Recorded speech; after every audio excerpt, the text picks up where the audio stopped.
Welcome back to the Glow Up Girl podcast. I'm Kyra. So we are back, and I am back with my guest, Nina. So welcome, Nina, to the Glow Up Girl podcast.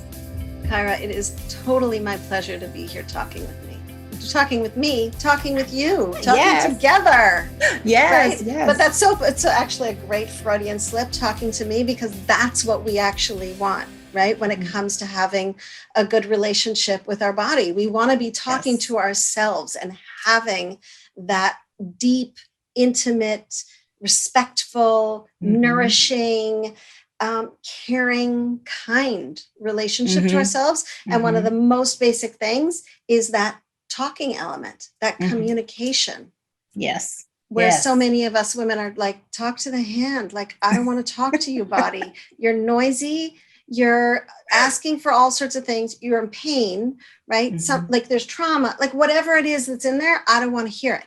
Right. Yep. The big part of this work is that talking to ourselves.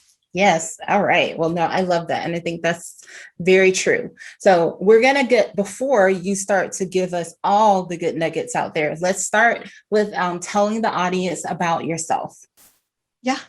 So I am a body peace coach. My mission in life, I've been doing this for about 30 years, is helping women feel truly at home in their own bodies. I feel like what we have in our world right now is a whole, I was going to say like all of womankind, but it's more than that, right? It's people who are trans. It's men who don't feel like they fit into the, macho image. It's more than just one gender. We have so much of our population not feeling at home in our body. So I grew up in Montreal, and there's a saying there, je me sens bien dans ma peau. I feel good in my skin. And I would hear it growing up, and I was like, huh? I totally don't get that. Like, I was like, I don't even know what that is, because all I know is how to criticize. All I know is how to manage my body and try to control my body. Right? So this concept of feeling good in your skin is something that I was on a personal journey for. And it became my professional journey. I became a therapist. I became a health coach. I became a body peace coach. I got into the psychology of eating. Like, it became my passion, because I feel like when we're comfortable in our own skin, anything's possible. That's so true. Yeah. So, all right. So because this is a great topic. So before we dive in, I know one thing you talk about is, women being in relationship with their body. So I'm going to ask you probably a few questions in this one, but something you just said when you were just talking about, people, being criticizing or not being comfortable, or trying to control. I think if you could start by talking about like what that looks like for people out there, I think that would be a good start for this conversation. Well, that's a brilliant question, because it gets to, how do we recognize that our relationship is off, right? Because it's like, if when you hear people who have been in abusive relationships, they're a little like, well, this is just how I thought it was, right? This is how I thought parents were, or this is how I thought a partner was, right? They don't know that it could be different. So to ask, like, what does it look like? What does it sound like? What does it feel like?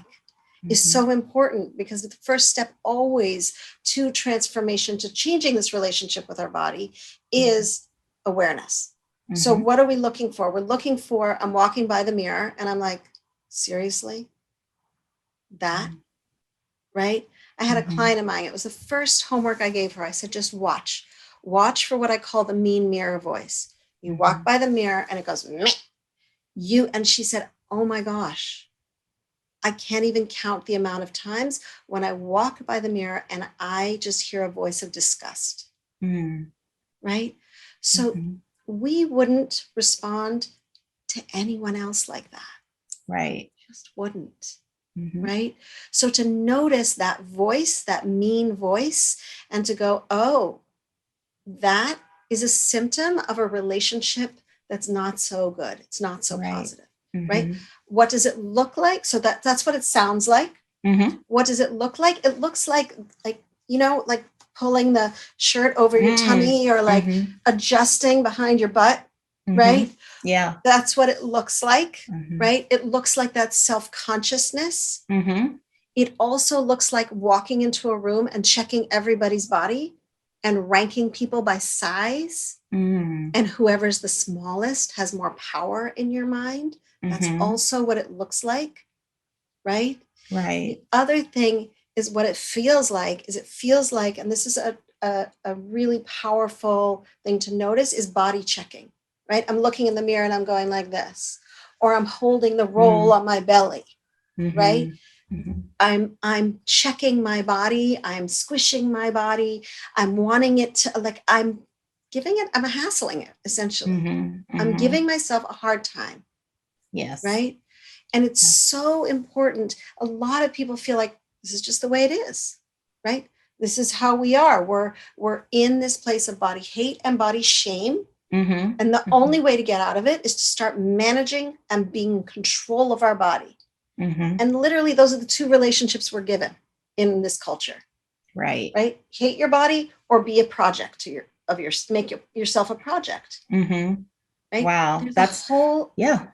That's so true. I mean, it's so true. That's like what people are either doing. It's like, just talking, like you said, it's negative self-talk. It's walking by that mirror. It's doing the whole like, ooh, well, right? if I was like this, da da da, or if I was a little bit taller, da da da, all these Mm-hmm. things, versus, or it's that, or either, people are just, I'm dieting, I'm trying to lose weight, and sort of like trying to get that instant gratification versus like that long term, like, falling in love with where you are today. Yes. Obviously, it's obvious that, we all, want to and should strive to be better and Yeah. to constantly grow and become healthier and everything. But it's like you still, I feel like you have to sort of get to that place where you can love yourself where you are in that moment, give yourself that grace, Yes.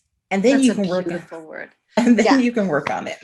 Well, there's so many powerful things that you said. One is we're always evolving, right? It's not like Mm-hmm. we don't want to change and evolve. We're human beings. It's just what we do, right? Mm-hmm. If we're awake, we're going to evolve, right? It's Right. just the path of life. Mm-hmm. Life will make you do it if you don't want to do it, right? Right. Yes. So that's like not a choice. So yes, you're evolving.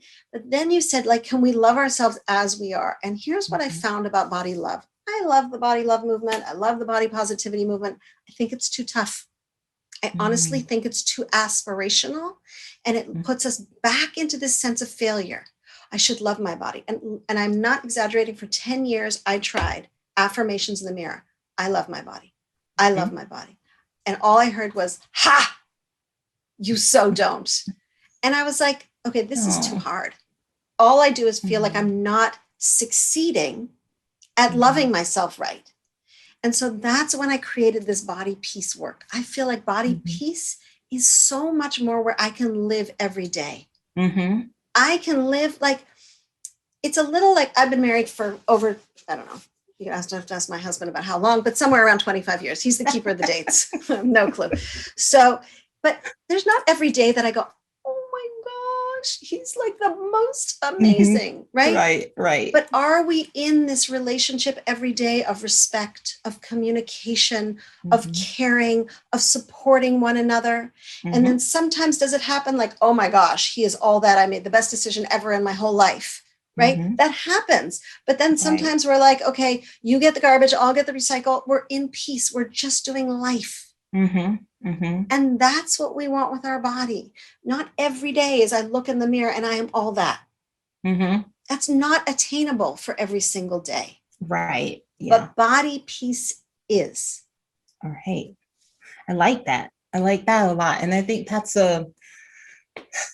like a very like real, like tangible way to look at, your relationship with your body versus like always, because I mean, people do feel like we live in the age of Instagram. We live in the age of filters, and where people can, like make themselves look the way that they want to. At first of all, I was like, I don't know who has that much time. I don't have time to be like editing my body. I'm like, nope, you're gonna get these roles and you're gonna be good with it.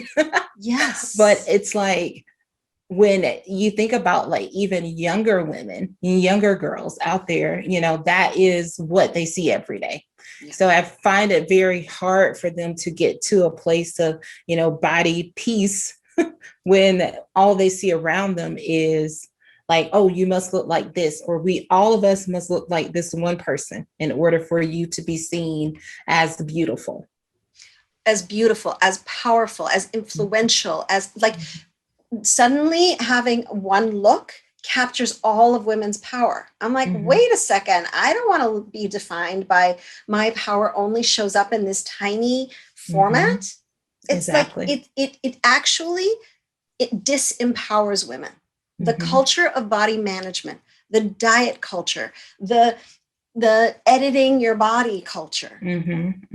If what we're trying to do is create powerful, amazing women, and for us to be that, we need to widen the lens and create our own brand of beauty. Everybody has their own brand of beauty. Exactly. Yeah. That what you just said, I love, because and I think people, like, you have to sort of apply that lens to like every aspect of your life, because I'm really big on, talking about, as it relates to, just say, this example, someone who's in like the workforce, you're in like, corporate workforce. And I always try to tell people that are like, either I work with, people on my teams, people that I manage, that you have a unique talent that you bring to this group. Yes. And you are the only person that brings that to this team. So you should celebrate that. You should be proud of it. And you should not want to be like the person sitting beside you, because there's only one. Like, we're originals. So I always, want people to embrace that. And I think you have to embrace that in every aspect of your life, because, you can look back, of course, everybody's probably got a past and a story that they can tell about themselves. And, like, oh, I didn't like this about myself, but that moment when you can come to say, you know what, I'm special. There are no mistakes. When God made me, he made me this way. And that's who I was meant to be. And you can embrace that. People see the beauty on the inside. The beauty that radiates from inside is what people see. And like, that's why, I talk a lot about this with like Glow Up Girl. A lot of times when people first heard the name, I was like, no, it's not what you're thinking. I'm like, the glow up is about your internal. It's your internal glow up. Is you accepting and loving who you are as a person, as a woman, and being able to let your like radiance, like let that shine, let that thing that makes you who you are shine out to people, and they'll see it and they'll grab onto that. And, and they'll be like, man, like that, like she's awesome, Absolutely. And one of the things that gets in people's way from stepping into their fullness of who they are, their uniqueness of who they are, the gifts that they have to give the world, is body self-consciousness, is feeling bad about how they look in the world or the size of their body, right? And so a big part of why I do this body peace work is to help women feel truly at home in their body so that they can go out and do their thing. We need to have what you talked about, that sense of appreciation for your unique gifts. We need to have that with our body, right? Like, this is my body, right? And these scars were from because I lived through these, and these roles are because this is, this is me. This is all me, right? Yeah. Truly appreciating. Yeah. Right. And that's where self-compassion is so important with our relationship with our body. That's why when I said in the beginning, like, watch for that mean voice, because that's something we can rewire. Right. So one of the things that is going on for us all the time is neural pathways. It's the way we think. right? And one of the ways I think about neural pathways is I grew up in Canada, so Winter Olympics was like a major thing. So we'd always watch the luge run in the Olympics, right? Luge run, you get on the top, it's like a toboggan or a sled, and boom, you're at the bottom without thinking, right? Women look in the mirror without thinking, without it being like, should I be mean to myself? I've just criticized my thighs, right? It's a very worn neural pathway. It goes like that fast. Right. So we want to create, it's not like we can be like, okay, I'm going to just stop criticizing myself. That's not how we rewire neural pathways. We actually have to create new neural pathways, which the amazing science of neurobiology is that we can, our brain is plastic. We can, not literal plastic, but it's moldable. We can change these thoughts. So even if we think, oh my gosh, I can't stop, like it's just so mean to myself all the time, always feel bad, it is changeable. We can rewire. There's neuroplasticity. We can rewire and create new neural pathways where we are in support of ourselves. What are some of the steps, or maybe what's the first step you would say to someone who might be, listening or watching us, and they're like, yeah, well, I really want to change. I want to, redirect and rewire my thinking. How do they start? Yeah. So the first thing that I always start with is just this concept, like literally, if you take nothing from everything we're talking about, is it's what we started with, is we're having a relationship with our body, right? And you get to choose this relationship, right? So how do we start? Like when you and I first got on the Zoom together, the first thing I said was hello. You're like, hi, right? We start a conversation. And honestly, just starting there with hello, try it, right? And notice, right? And you look in the mirror and you say hello, if it's like, oh, you, hello. Or if it's like, hello, oh, I see you. Or if it's like, oh, hello, like watch the tone of the relationship, but start a conversation. That's the beginning. Know that there's a relationship.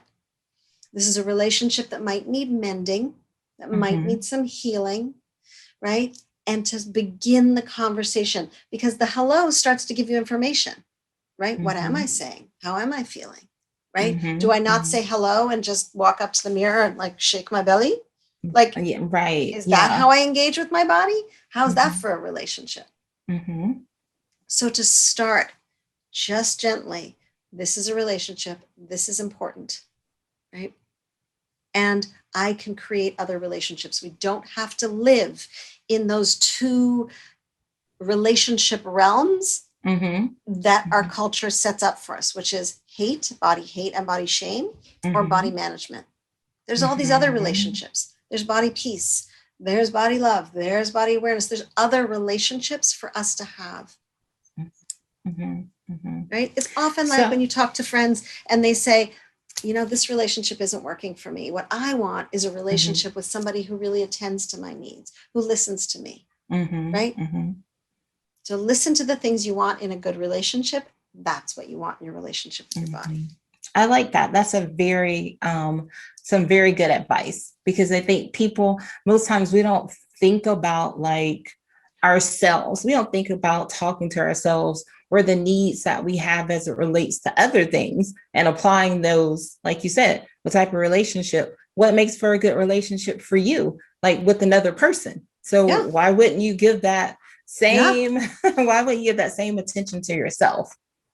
Versus just like going by, like you said, going by the mirror or saying, oh man, I mean, I'm just too short. I mean, I used to say that all the time. I used to say like, oh man, I wish I was taller. Like, oh, I hate being 5'4". Why am I so little? Like, I would say, like, I would always like say that, because that was sort of like an excuse to be able to say like, well, if I were like 5'7" or 5'9", my body would be a little bit more stretched out. And so now when I say that, it really sounds crazy.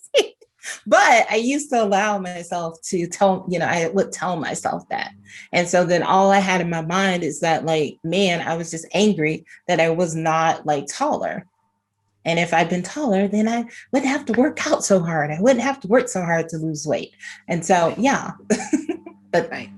that was a old version of Kyra, the The old evolved version. iteration of Kyra, right? Yes. The old iteration of Kyra that wanted to feel at home in her body, right? That wanted to feel body peace, and thought, if this is the obstacle, right? For you, it was like, if I was taller, then I would feel more at home in my body. Women do that all the time with many things. If only I was thinner, right? If I could just lose the weight, then I will love my body. And I have to say that that's a backwards thinking, because if we wait for ourselves to be thinner, and I've seen this literally hundreds of times, people said, I got thinner. I did all the diets. I got thinner, and I still felt the same way about myself, right? Like, getting dressed was fun, right? Clothes fit different, but I still had that underlying, like, not good enough. And then, because diets don't work, right? 95% of people who go on diets within 2 to 5 years gain their way back, right? This is research that has been repeated, right? So because diets don't work, then they go back to living in a larger body, and that voice is still there. If I could only, right? So we're living in the future, or we're living in the past. If I could just get back to that body, right? It's like a leak. It's an energy leak that keeps us from being powerful now, in the body that we're in. Right. And it's like, it's also just sort of like watching your life pass you by, because you're not an active participant, because you're, like you said, you're just constantly thinking about, well, if this hadn't happened, or if I could only get here. And you're right. You have to get to that place to where you can just accept. I mean, it's okay to say, like, I mean, I'm at this place. Of course, we've all lived through the last year of our lives, and we all went through. I mean, a lot of people said they gained the COVID-19, or they gained whatever. I mean, I went there and was like, oh wow, okay, well, hello, extra pounds. Where'd you come from? And then I thought, and I was like, oh yeah, it was all those cakes I was baking for my husband. I got it. But at the same time, I was just like, you know what? I mean, we've also lived through a very trying year. And I am just thankful that I'm still, I'm alive, and I have a life, and I can, get back to, I can get back on track. But it doesn't mean that I don't, like, feel good in this body that I'm in. It's like, I got you, girl. That those are the conversations that you turn from, versus just automatically being negative and telling yourself that, like, look at you, how could you. Yeah. And what you're saying, what you're modeling in the story is compassion, right? Oh, of course I am in a bigger body right now. I just survived a pandemic. Of course I was being creative. I was home more, and I was trying to nourish my partner. Of course, right? Of course opens the door to self-compassion, right? Of course, like, this larger body is a symbol of survival through something really, really hard that we've never done before. Right. So to really, and when we eat, right, when we bake, it's an affirmation of life. And what did we need more than an affirmation, right? While people were dying, while people were suffering, we needed to go, I am alive. I can be creative. I can have pleasure. Right. So to really, when we look for those people who are in larger bodies after COVID, to look in the mirror and go, thank you, body, for helping me create pleasure, survival, comfort, creativity, right? It's a very different conversation than, I got to do something about you. Exactly. Right? Yeah. Because I got to do something about you. The conversation that comes back is, don't you boss me. Don't tell me what to do. Yes. Right? Yeah. When you have the conversation of, thank you, wow, you really survived. How can I support you now? then your body goes, oh, I haven't had a vegetable in a while. That might be a great start. Great. Yeah. Salads. It's summer. Great. Let's add some salads. Vegetables are Mm-hmm. good. Or you know what? I did a lot of drinking during COVID. A little more water would be nice. Great. Yeah. I got you. Right. Then you're in a Yeah. collaboration with Mm. your body. Right. We'll Mm-hmm. go back to Mm-hmm. that idea of relationship.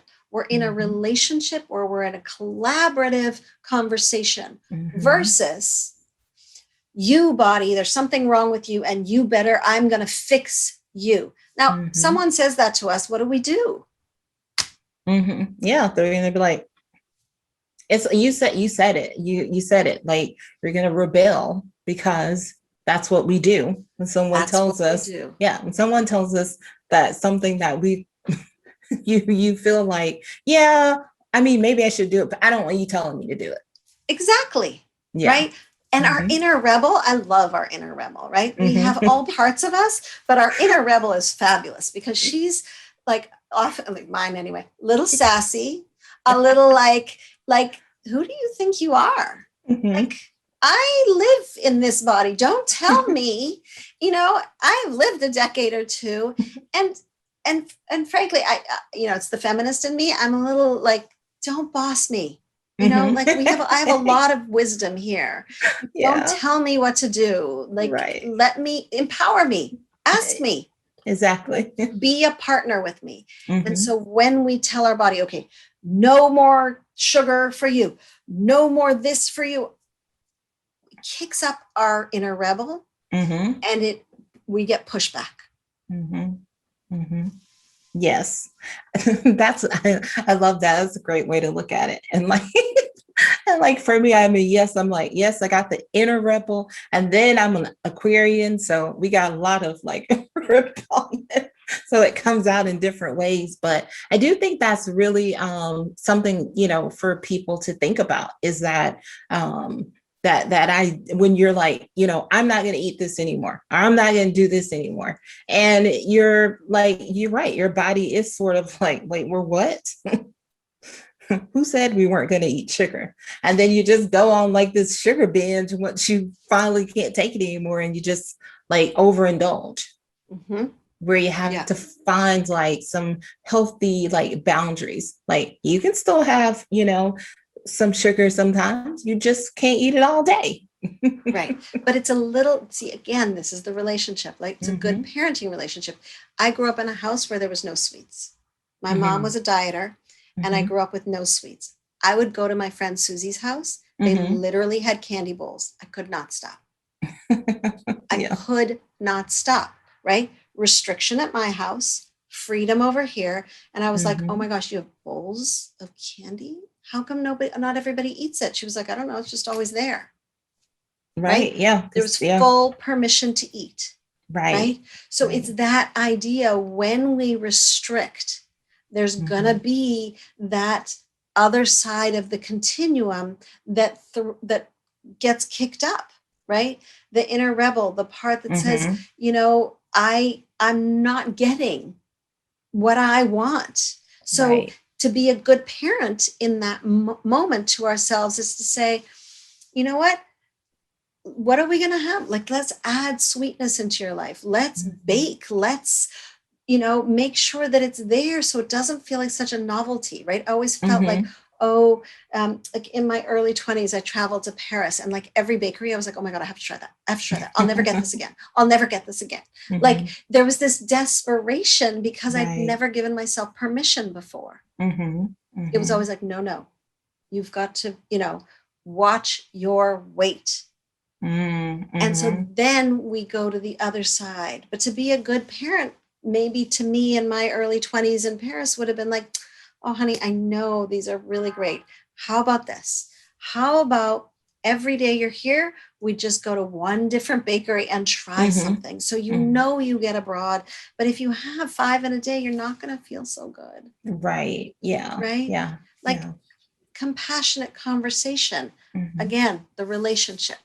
Yep. So you've mentioned, compassion, Yes. collaboration, Yes. as some of those key factors for building a good body relationship, body Yes. peace. I would say having good body peace, right? Are there any other things that we should think about as it relates to our relationship with our body?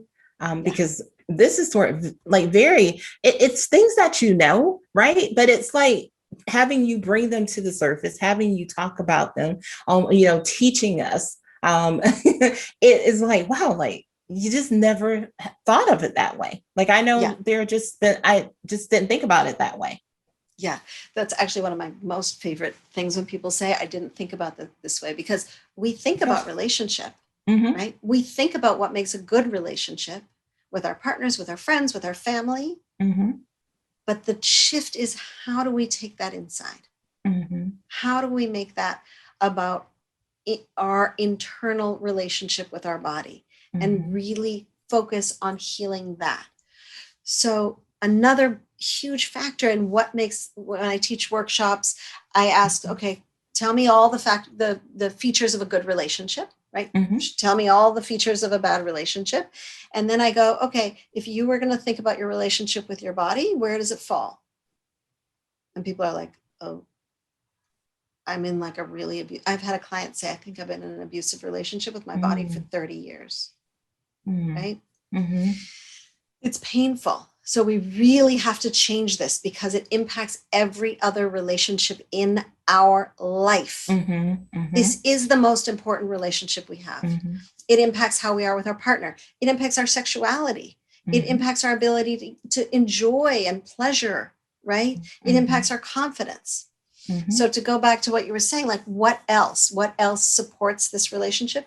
So when I ask people, what are all the features? And they say, being controlled, being disrespected, right? All the features of a crappy relationship. When I ask them, what are the features of a good relationship? First one often is communication. Mm-hmm. We're talking to each other. Yep. We're sharing what's happening, right? So body listening is one of the most powerful skills to develop in our relationship with our body. And when we think about body listening, like, okay, so what language does our body speak? And frankly, our body doesn't speak English. It doesn't speak Spanish. It doesn't speak French. It doesn't speak Portuguese. It speaks sensation. And what have we been trained out of listening to? Our own sensation, right? Often I've worked with many nurses over the years, and I'm like, okay, so just do you know when you need to pee? They were like, no, I pee at the end of my shift. Wow. Right? Do I need to pee? That's a sensation. That's your body talking to you. Right. So start to work with how to develop a listening for the language of sensation so that we can actually be in a conversation with our body. It's essential, basic foundational work for this relationship, right? I have a group called the Body Peace Seekers, and in that group, one of the core curriculums is body listening, because we were trained out of it, right? Often women can tell you how someone else feels before they can tell you how they feel, right? And also many people live with some kind of pain, and we're just so used to going like, okay, let me take an aspirine. Let me just turn down the pain on that. Fine. Yeah. Or I'm tired. Oh, no. Let me have a coffee. I'm losing energy. I'll just have some chocolate, right? We're used to overriding all the sensation cues. Yes. Right? So relearning to be in that relationship of listening is a very foundational piece to creating the relationship that you want with your body, where you feel truly at home, where then you can go, what do I really need? What do I need to eat? Am I full? Do I want to stop eating? Right? Instead of overriding fullness, overriding satiety, or overriding hunger. I'm not hungry. I'm intermittent fasting now. I'm not hungry. I'm like, actually, you're hungry. You're hungry. Let's have something to eat. Right. And then they're like, and then I'm not hungry. I'm not hungry. And then I'm starving. Well, there was a lot of communication that happened before starving. So let's start listening to that. This is why when we learn to really be in relationship and really listen to that language of sensation, have those body listening skills, it impacts our relationship with food. Yeah. Yeah. I think, yeah, I like that. Because I think, when you like listening to your body sort of like, once you get in a place where you do, things, things drastically like change and are different. Like I'll even say just something as it relates to like the type of foods you eat. Like I enjoy, steak, and I enjoy great steak, but my body is just like, no, like, we cannot digest that, right? Like you're gonna feel bad, like in the overnight into the morning. And at first I was like, you know what? I mean, I could like take, like you said, oh, I could take something that'll even, but I was like, you know what? I just don't even want to feel like that. Cause I know like if I eat salmon or if I eat chicken, like I'm not going to feel that way. So I just rather just give it up. And because at first I'm pretty sure me, like a lot of people, I was trying to just ignore it. Like, nope, I'm just gonna eat it because it tastes good and I'll suffer just a little bit. But there came one morning where like I literally like was woke up and had to run to the bathroom and upchuck. And I hate that feeling. Like I left, I was like, you know what? Like I never want to I don't want this again. So what I do know I'm going to do is I'm going to change. Like I'm not going to eat this anymore. Like it's just cut out. It's gone. Yeah. So, Kyra, there's a phrase that I often use. It's called love the food that loves you back. And what your story is you were like, I love steak. It does not love me back. It does not. So you know what? We're not having a relationship, right? Again, it's the relationship piece. You wouldn't tolerate that relationship in anybody else. Like, oh, I'm so in love with you. I love you so much. And the other person's like, I hate you and I'm going to make you sick. You're like, right. You'd set a healthy boundary for yourself. You'd say, okay, bye. You'd say like, I don't need you that much. Really, I don't. Right.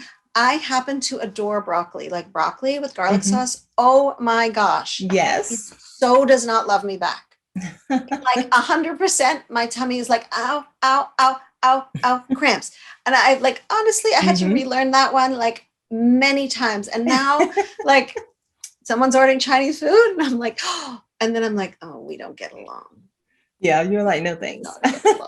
Right? So it's a boundary, right? It doesn't I love it. It does not love me back. So we want to love the food that loves us back. And the only way we know that is just what you were talking about. I don't feel good. That's a sensation. I am listening to the cues of my body. Many of us were trained right out of those cues for many different reasons, right? Some just literally being a woman in our culture, we're like tune into what everybody else needs. Everybody like we're like super empaths into the whole everybody else and not ourselves.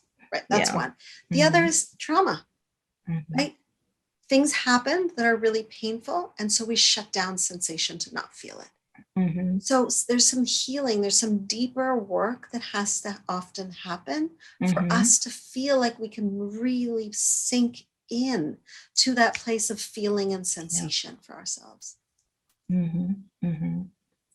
Yeah, I think so. And I think, people, you have to not be afraid to sort of take that step back and say you need help, and get help that you need. And like you said, you have to deal with the things of the past, because if you don't, you sort of just keep replaying that same record. And anything that you try to, any like positive change you try and make, then there's always that past like hurt or that past trauma that's still like pulling you back into the old.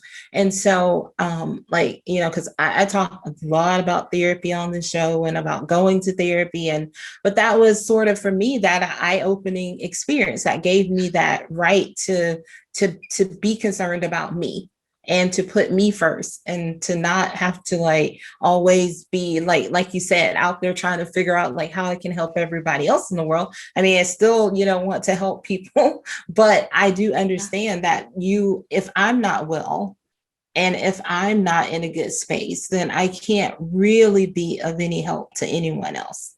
Yeah. It's interesting, when you're talking about therapy, when people sort of like have no clue what I do at all, I say I'm a little bit like a therapist. like a couples therapist. But instead of a couple, it's a woman and her body. That's the therapy that I'm doing, healing that relationship for people. And it does takes often some work and some support. And it's a tricky thing because we're also trained into, here's all this information, right? Here's this diet and this nutritional fact and that nutritional fact. And you should be able to connect all those dots and manage your body and figure it all out.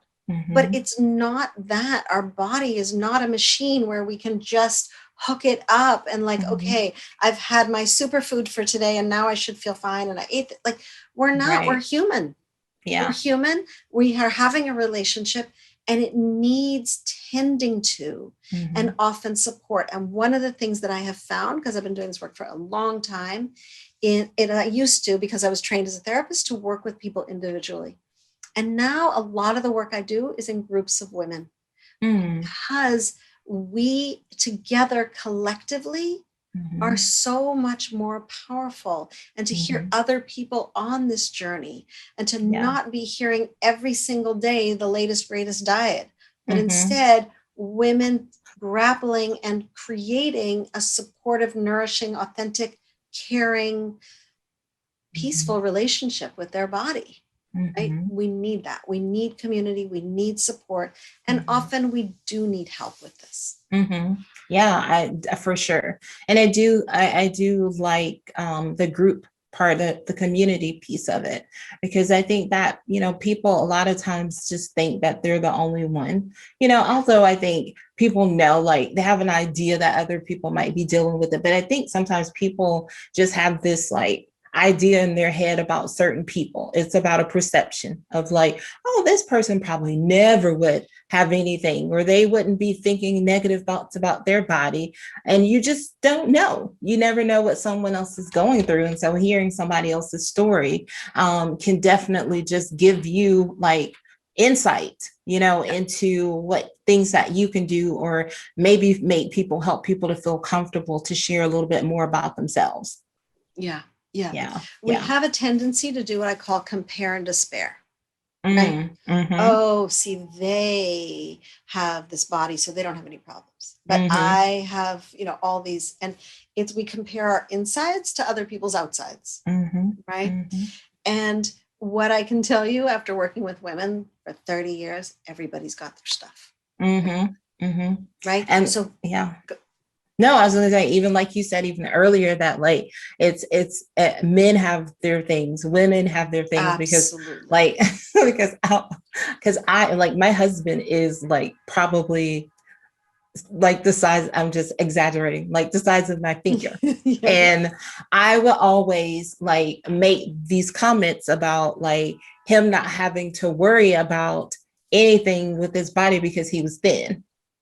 And he was like, but I mean, there are things about my body that I want to work on. He's like, I wish you wouldn't say it. I was like, that's what the skinny person says. Person that isn't like, you tell me, talk to me when you're trying to figure out like what to wear because your body's doing this month. And when you're at your lady time and, you gain like water weight, you don't have to worry about that. And he's like, but I mean, you don't understand. And I think, it took me a while, like one day, and I was like, you know what, that is really wrong. That is really cruel of me to assume that because he looks this way on the outside, that he's not dealing, with his own issues. And so, the next time he said something about like, oh yeah, I just got to cut out, like, I got to stop eating this candy at night. Like, because, and he was like, it wasn't because it was adding on pounds. He said, it just like, I just don't feel good when I do it. And so then I was like, oh, and so then I said, well, I'm going to help you. I'm not going to buy you the candy anymore. And, I said, if you want to cut it, I said, I would say to you, maybe cut back on it. Because if you cut it completely, then one day you're just going to get a whole bunch of candy and you're just going to like eat the whole bag. And so what we did is like, this was so simple. Like we took it sort of out of sight for him and put it in the bag and like tied the bag up, and I would only pull out like maybe like 3 pieces for that week. And then he knew like, well, I have 3 chances out of 7 days to eat this candy. but it was helpful, to him. And then pretty soon the 3 pieces might have just been like one was gone for the week. Yeah. And he's like, oh yeah, I just don't really miss it. Like, I don't really need to be eating that candy. Like, I don't really miss it that much. But so I just thought, like, I just want to share that as an example, like you're saying, you don't know. And we have to stop comparing ourselves to other people. And you don't want to diminish somebody's lived experience. Mm-hmm, it's their body. This is the experience they're having in their body, right? And we make such assumptions about people based on their body size, right? Mm-hmm. In both ways, when people live in larger bodies, when people live in smaller bodies, we make assumptions all over the place. Yeah. And it's like, wait, and to catch that, the judgment of this is, and our culture, there's fat phobia. We have weight stigma. People, people, when people are shown pictures of people in large bodies, they make assumptions. They're lazy. They're not hard workers, all sorts of BS. Right? So to really notice how we are making assumptions, whether somebody's in a small body, whether they're in a big body, whether they're in a tall body, whether they're in a shorter body, right? What are we making that mean? Right. Because that is a superficial whole smoke screen of judgment. Right? For sure. Yeah. And when we do that to other people, we're doing it to ourselves. Right? When I was at my most judgmental of my own body, I was doing that thing that you've seen women do, that like, check you out, right? I did it all the time until I realized, oh, this is what I'm doing to myself every day. Every time I see the mirror, I'm doing this to myself. I'm doing this to other people. It's like, I'm like, really? How much like space are you occupying in my brain? Like, right. Yeah. What people's bodies, like, is this really what you want your life to be about? How many calories, how many grams, what that one looks like? We have more important things to do. We need to feel at home in our body. We need to feel at peace in our body so that we can do the work of healing our world. Yes. Amen. Let's talk about some of the programs that you offer for anybody out there who may be interested in contacting you. Great. Thank you for asking. So, Kyra, I have a wonderful group. It's a great way to walk into this work. It's called the Body Peace Seekers. And we meet live on Zoom from anywhere. We got women from all over the world, and we really dive into these core foundational pieces of body relationship, right? Self-compassion, body listening, right?